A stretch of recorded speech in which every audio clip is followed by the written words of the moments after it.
কি হয়েছে বাবা? আদ্র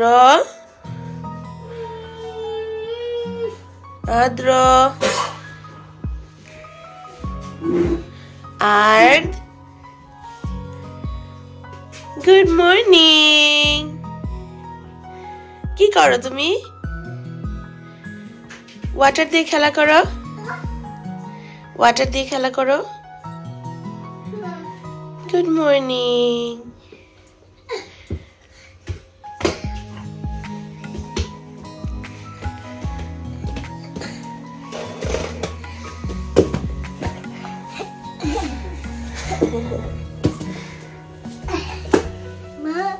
জি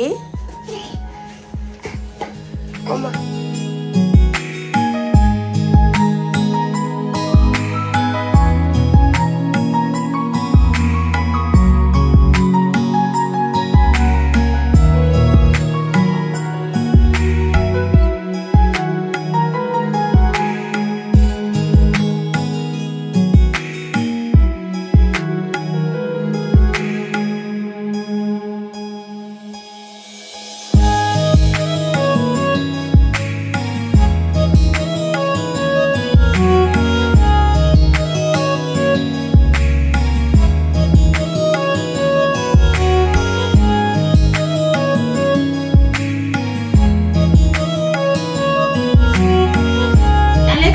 How is weather outside?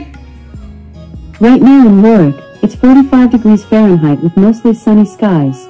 Throughout the day you can expect more of the same.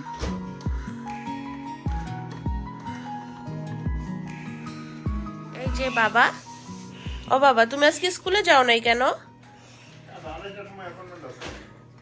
তাই সেই জন্য স্কুলে যাও নাই? ভাইজানের অ্যাপয়েন্টমেন্ট আছে আজকে। या क्या? Thank you so much. আমি পরোটাটা খাবো না।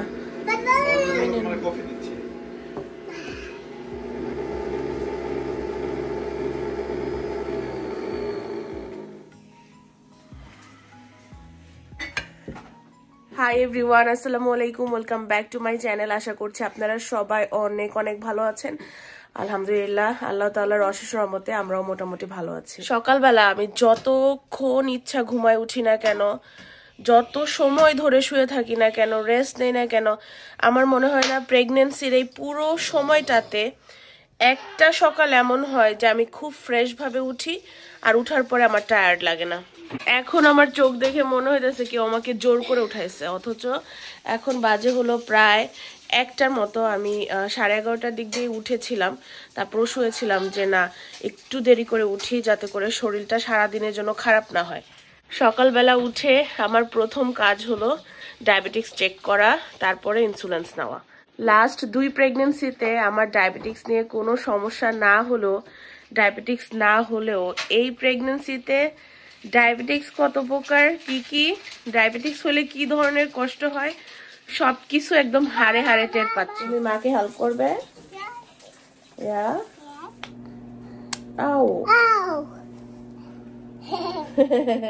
102 আজকে সকালে ডায়াবেটিক্স। কালকে রাত্রে আমি লাস্ট খাইছিলাম 11টার দিক দিয়ে, সেই থেকে এখন পর্যন্ত আমি কোনো খাবার খাই নাই, শুধু পানি ছাড়া। রাতে ইনসুলিন নিছিলাম 1টার দিক দিয়ে, আর সেই 1টা থেকে এখন পর্যন্ত কোনো কিছু খাওয়া ছাড়া আমার ডায়াবেটিক্স 102। সুজনী আমার ইনসুলিন সবকিছু রেডি করে দেয়, আমাকে করতে দেয় না, আসলে সে একা একাই সবকিছু করে।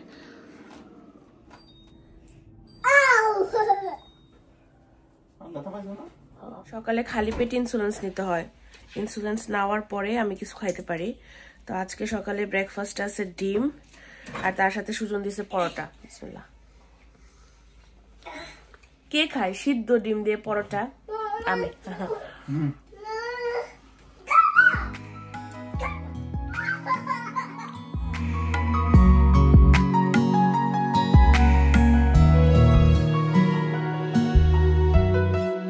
আমি রেডি করাই দিছি, আর আদ্রকে ওর বাবা রেডি করাই দিচ্ছে।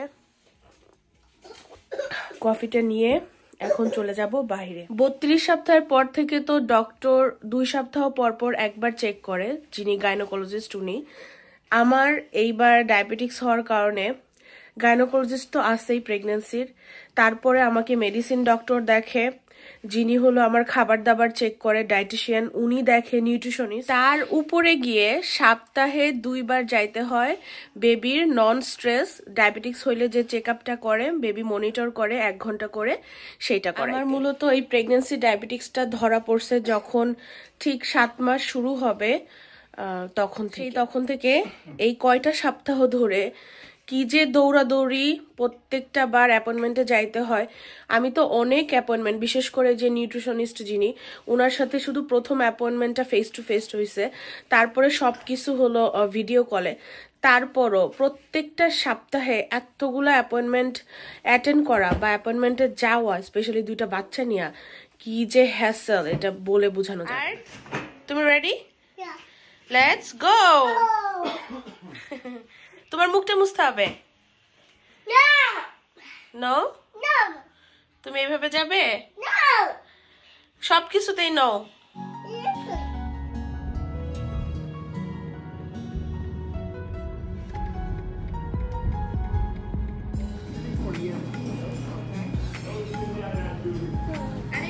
তুমি আমার সাথে আসছো ইচ্ছা করে? না, ইচ্ছা করে আসছো? না, ইচ্ছা করে আসছো? আমি জানি তুমি দেখতে আসছো আমি কোন ফ্লোরে যাই। Alright, bye, see you, bye by.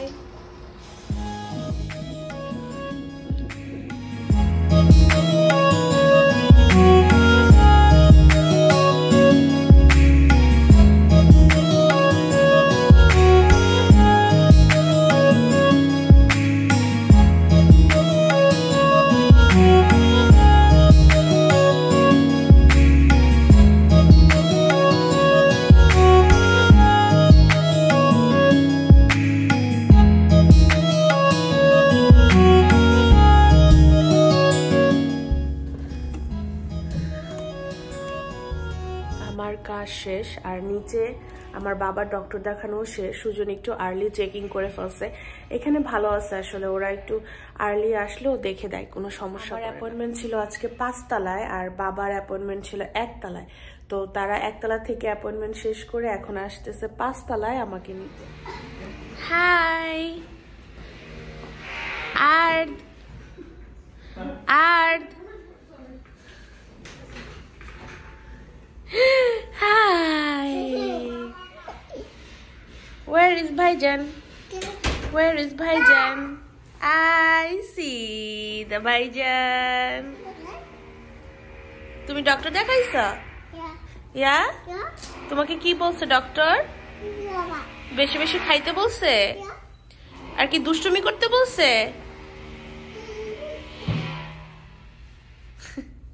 কি বললো আদ্র ডক্টর?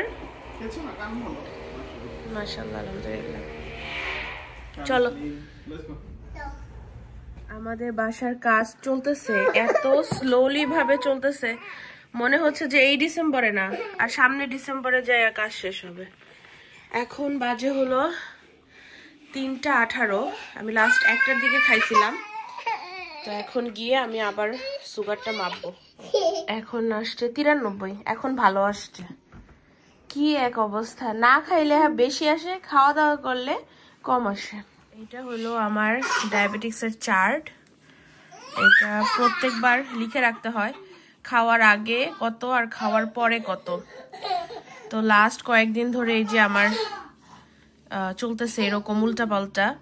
গতদিন আমি এত স্ট্রেসে ছিলাম আর এত শরীরটা খারাপ ছিল যে সারাদিন হাই গেছে। এই যে, আর ওই দিন 12 তারিখ, এটা ছিল হলো মঙ্গলবার দিন, ওই দিন আর মাপেই নাই, মনেই নাই। সপ্তাহে 2 বার ছবি তুলে তুলে পাঠাইতে হয়, যে আমার খাবার দাবার চেক করে এবং ডায়াবেটিক্স চেক করে তাদের 2 জনের কাছে। এই যে সারা দিন সে তার বাবার সাথে খালি কুস্তাকুস্তি করে। আর এই যে হলো আমার বাবা এখানে বসে আছে। আদ্রকে টিভিটা ছেড়ে দিতে হবে। ডায়াবেটিক্সের জন্য ডক্টর আমাকে বলছে যে কোনোভাবেই খাওয়া বাদ দেওয়া যাবে না, এনাফ পরিমাণে 3 বেলা খাইতে হবে, সকালের ব্রেকফাস্ট, দুপুরের লাঞ্চ আর রাত্রের ডিনার একদম প্রপার ওয়েতে, কার্বোহাইড্রেট কম, প্রোটিন অনেক বেশি, তার সাথে ভেজিটেবল, আর 3 বেলা স্ন্যাক্স খাইতে হবে। চিনি জাতীয় যে কোনো খাবার একদম বাদ, যেটা চিনি থেকে আসে বা কেক মিষ্টি এগুলো একদমই বাদ, কিন্তু এনাফ পরিমাণে ফ্রুট খাইতে হবে আর এত প্রোটিন খাইতে হবে। আমাকে ইভেন এটাও বলছে যদি তুমি এনাফ প্রোটিন চাবাই না খাইতে পারো তাহলে প্রোটিন শেক খাবা, প্রোটিন ব্লেন্ড করে যে শেক বানায় সেটা খাবা। মানে এই প্রোটিন খাইতে খাইতে আমার অবস্থা টাইট। আমি এমনিতে কিন্তু প্রোটিন খুব বেশি লাইক করি কার্বোহাইড্রেটের থেকেও, তারপরেও যখন ডক্টর বলে খাইতে তখন কিন্তু আর ওই জিনিস ভাল লাগে না বেশি। ডায়াবেটিক্স হইলে আবার তো বাচ্চার কথাও চিন্তা করতে হয় যাতে ওজন না কমে যায়, কারণ আমাকে ডক্টর বলছে যে বেশিরভাগ কেসে এটা হয় যে ডায়াবেটিক্স শোনার পর খাওয়া দাওয়া মানুষ বন্ধ করে দেয় আর বাচ্চার ওজন কমে যায়। এইটা শুনে তো আমার মাথায় আরো আকাশ ভেঙে পড়ছে যে কোনটা রেখে কি করব। এমনিতেই তো আমাদের এক্সপিরিয়েন্স খারাপ, প্রেগনেন্সি, বেবি বার্থ সবকিছু মিলায়া, তার উপর এখন আবার লাস্ট প্রেগনেন্সিতে ডায়াবেটিক্সও হয়ে গেছে, তো সবকিছু মিলে আমাদের হ্যান্ড ফুল। আসলে এইবার একটু বেশি ঝামেলার মধ্য দিয়ে যাচ্ছি। প্রথমে আমার ইনসুলিন শুরু করছিল একদম 20 ইউনিট দিয়ে শুধু রাত্রে, তারপরে মাঝখানে বাড়তে বাড়তে বাড়তে বাড়তে এখন রাত্রে চলে গেছে হলো 58 ইউনিটে, আর সকালবেলাও দিতে হচ্ছে 25 ইউনিটের মতো। এত পরিমাণে ইনসুলিন আমি আমার লাইফে কোনোদিন নেইনি। আর আমি সব থেকে বেশি ভয় পাইতাম ইনজেকশন, আর ইনজেকশন বডিতে পুশ করা। এখন ইনজেকশন বডিতে দিতে দিতে আমার আর ওইটা তো ভয় লাগে না। দিনে 4 বার করে আমার সুগার লেভেল মাপতে হয়। আমার হাতের অবস্থা আর পেটের যেখানে ইনসুলিন দেই ওই জায়গাগুলা পুরা চাকা চাকা হয়ে গেছে নীলা পড়ে। এই যে আমার আঙ্গুলটা ফুটা করতে করতে করতে করতে এই যে এরকম হয়ে গেছে। আগে আমার আঙ্গুলগুলো একদম স্মুথ ছিল। ডান হাতের আঙ্গুলগুলো ঠিক আছে, কিন্তু এই যে বাম হাতের আঙ্গুলগুলো কেমন হয়ে গেছে সুই দিয়ে ফুটা করতে করতে।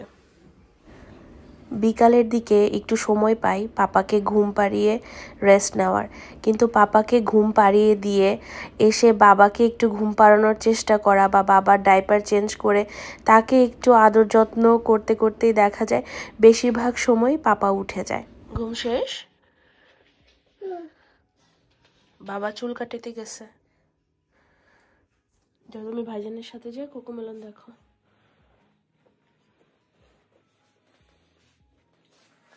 ঘুম হয়েছে তোমার? আস্তে আস্তে ও যাও, উষ্টা খাবা কিন্তু ওখানে।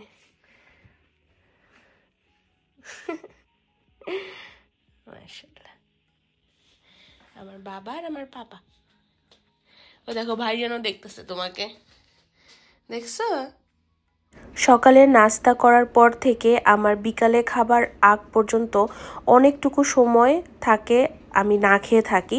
তো সেই সময়টাতে আমি সব থেকে ভারী যে স্ন্যাক্সটা খাই সেটা হলো ইয়োগার্ট আর ফ্রুটস দিয়ে। আমি আগে শুধু ইয়োগার্ট খেতাম, কিন্তু যিনি আমার খাবার দাবার চেক করেন বা খেয়াল রাখেন আমার নিউট্রিশনিস্ট, উনি আমাকে বলেছেন যে ফ্রুটসের সাথে উনি চান আমি যাতে বেরিজ এবং তার সাথে খেজুর অ্যাড করে খাই। খেজুরটা তো প্রেগনেন্সিতে এমনিতেই খুব ভালো। খেজুর অনেক সময় আমি আলাদাও খেয়ে নেই, তবে ইয়োগার্টের সাথে খেতে আরও বেশি ভালো লাগে। যে কোনো বেরিজ প্রেগনেন্সিতে সুপারফুড হিসেবে ধরা হয়, তার সাথে ইয়োগার্টও। আর ইয়োগার্ট আর ফ্রুটস একসাথে খেলে নাকি খুব বেশি ভালো হয় প্রেগনেন্সিতে। তো আমাকে আসলে ডক্টর যেভাবে বলে, যা করতে বলে আমি সেইভাবেই সব কিছু করি, কারণ আমি খুব ভয় পাই যে আমি নিজে হয়তো কিছু করলে উল্টাপাল্টা হলে তখন আরও আফসোসটা বেশি হবে। তার থেকে ডাক্তারের কথা শুনে সব কিছু করাটাই বেস্ট। মাত্র ইয়োগার্টটা নিয়ে যখন বসলাম খাওয়ার জন্য, অমনি আমার বাবার একটা বড় খিঁচুনি হয়ে গেছে। তাই খাওয়া বাদ দিয়ে আগে বাবাকে ঘুম পাড়িয়ে নিলাম, কারণ খিঁচুনির পরে যদি বাবার ঘুম না হয় দেখা যায় পরপর আরও বড় বড় কয়েকটা খিঁচুনি হয়ে যায়। আসলে বাবার শরীরটা ভালো না থাকলে কোনো কিছুই ভালো লাগে না। ভাত বসাই দিয়েছিলাম, ভাত রান্নার শেষ। এইখানে আছে হলো ইলিশ মাছ 2 পিস, আর ফ্রিজেও আছে রান্না করা তরকারি। আছে হলো বেগুনের তরকারি রুই মাছ দিয়ে। মঙ্গলবার দিন নিউ ইয়র্ক থেকে আন্টি আর ভাইয়ারা আসছিল আমাদের বাসায়। সেই মঙ্গলবার দিন রান্না করছিলাম, সেই রান্না এখন পর্যন্ত চলতেছে। বুধবার দিন সারাদিন গেছে, কিছুই রান্না করি নাই, দুপুরে রাত্রে। আজকে খাবারটা খেলে হোপফুলি শেষ হবে, আর হয়তো বা কালকে বা পরশু দিন আবার রান্না করতে হবে নতুন করে। এই যে অনেকটুকু তরকারি আজকের মতো একদম ভালোভাবেই হয়ে যাবে। আমার মনে হয় একটু তরকারি থাকবে, থাকলেও সমস্যা নাই, ওইটা আর ব্যবহার করব না। চুল কেটে এসে সুজন গোসলে ঢুকে গেছে, আমি খাবারটা গরম করি, প্রচন্ড পরিমাণে ক্ষুধা লাগছে। রাতের বেলাতে আমার খুব বেশি একটা ভারী খাবার তেমন খাওয়া হয় না, দেখা যায় দুধ স্যান্ডউইচ কোনো কিছু একটা বানিয়ে খেয়ে ফেলি।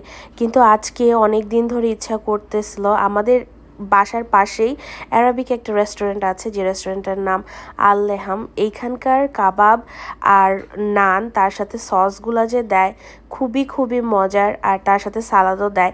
এইখানকার মালিক সুজনকে অনেক ভালোভাবে চিনে, আর আর্টকে খুব আদর করে যখনই আর্ট তাদের দোকানে যায়। আজকেও আর্টদের জন্য এই যে ছোট্ট একটা রাইস পুডিং পাঠিয়ে দিয়েছে। যখনই আর্ট তাদের দোকানে যায় কোনো না কোনো কিছু আর্টকে দিয়ে দেয় খাবার খাওয়ার জন্য। খুবই ভালো তাদের ব্যবহার এবং তাদের খাবার কোয়ালিটি সবসময় ভালো। যেহেতু প্রোটিন আজকে মাংস তেমন খাওয়া হয়নি, তাই ভাবলাম যে রাত্রে কাবাবই খেয়ে ফেলবো। ওদের কাবাবগুলা যে কি পরিমাণে মজা বলে বোঝানো যাবে না, আর একদম ফ্রেশ বানিয়ে দেয়, তো খেতে দারুণ লাগে। এই রেস্টুরেন্টটায় কাবাবের এত ধরন পাওয়া যায়, বিশেষ করে আস্ত মুরগির একটা গ্রিল দেয়, ওইটাও খুব মজা। তার সাথে আস্ত ল্যামের রানের একটা বিরিয়ানি দেয় খাপসা টাইপের, ওইটাও দারুণ খেতে লাগে। মাঝে মাঝে আমরা আনিয়ে খাই, আর ওই যে বললাম ফ্রেশ বানিয়ে দেয়, তো খেতেই অন্যরকম একটা সুস্বাদু। বাংলাদেশের পোড়া মুরগি খেতে আমার অনেক মনে চায়, বিশেষ করে আমি প্রেগনেন্ট হলে। কারণ আদ্রকে নিয়ে যখন আমি বাংলাদেশে ছিলাম প্রেগনেন্ট অবস্থায়, আমার আব্বা আমাকে প্রায় প্রত্যেক দিন বিকালে, আমার ভাইও আমাকে প্রায় প্রত্যেক দিন বিকালে পোড়া মুরগি আর নান খাওয়াতো।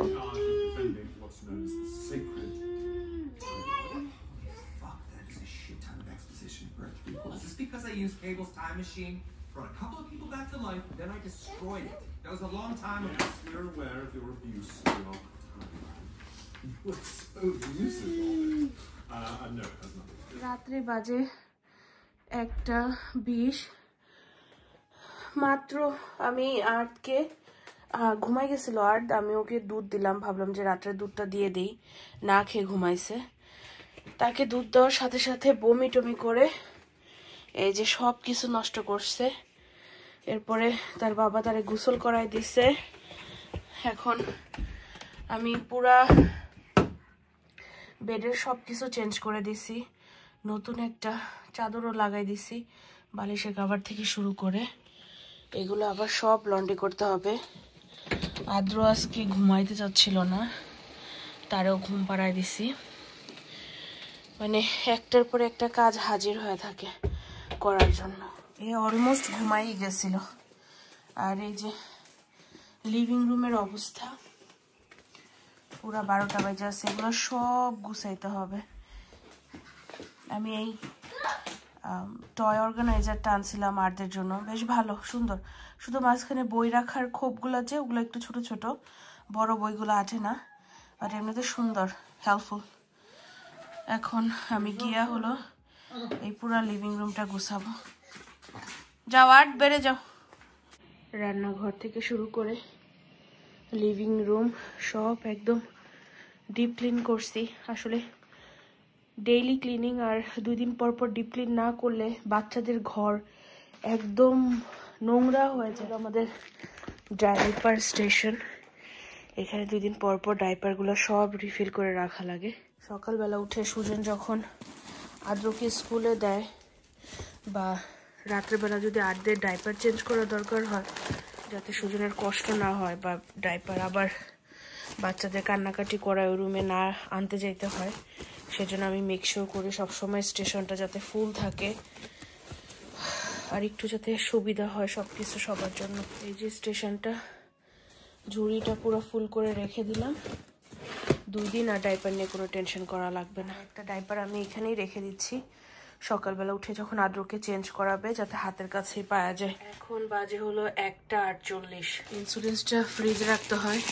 আমার যেই হারে এক সপ্তাহে ইনসুলিনস লাগে আমাকে এরকম এই যে পুরা বক্স দিয়ে দেয় যাতে বারবার ফার্মেসিতে না যাইতে হয়। ইনসুলিনস নেওয়ার আগে আমার ডায়াবেটিক্সটা মাপতে হয় আবার। দেখি এখন কত আসে।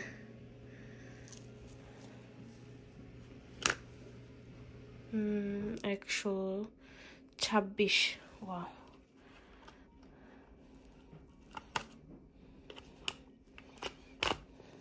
অ্যালকোহল প্যাডটা কোথায় লুকায় রাখতে হয়, না হলে দেখা যায় আমার পাপার হাত লাগলে এগুলোর কিছুই ভালো থাকে না।